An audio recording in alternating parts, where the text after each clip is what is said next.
உண்மையாகவே நமக்கு நிறைய ஸ்டோரேஜ் பாக்ஸ்லாம் தேவையா அப்படின்னு யோசிங்க. கிளட்டரை நம்ம ஹைட் பண்ணி வைக்கிறோம். அதை நம்ம ரிமூவ் பண்ணுறதுக்கு பதிலாக அதை நம்ம ஹைட் பண்ணி வச்சிட்டா ஓகே, நம்ம ரிமூவ் பண்ணிட்டோன்னு அர்த்தம் கிடையாது.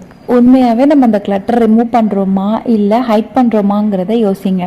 இருக்கிற ஸ்பேஸ் எல்லாத்துலேயும் நம்ம திங்ஸை டம்ப் பண்ணி ஸ்டோரேஜ் கண்டெய்னர்ஸ் அடுக்கி வைக்கிறத விட சில இடத்துல திங்ஸ் வைக்காமல் காலியாக விடுறதே பார்க்க நீட்டாக தான் இருக்கும்.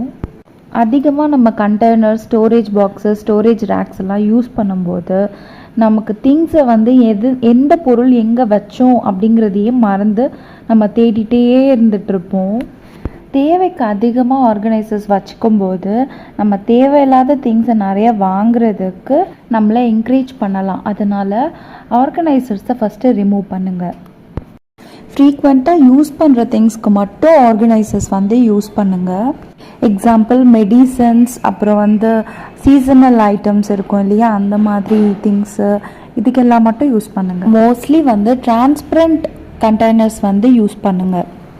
என்ன இருக்குது இல்லை அப்படிங்கிறது நமக்கு வெளியே இருந்து பார்த்தாலே தெரிஞ்சிடும் இல்லையா, அதனால டிரான்ஸ்பரண்ட் கண்டெய்னர்ஸ் யூஸ்ஃபுல்லாக இருக்கும்.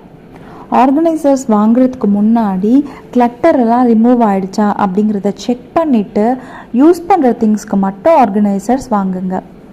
இந்த மாதிரிலாம் நம்ம பண்ணுறதுனால வீடு எப்பயுமே நீட்டாக, ஆர்கனைஸ்டாக, கிளட்டர் ஃப்ரீயாக ஃபீல் ஆகும். ட்ரை பண்ணி பாருங்கள்.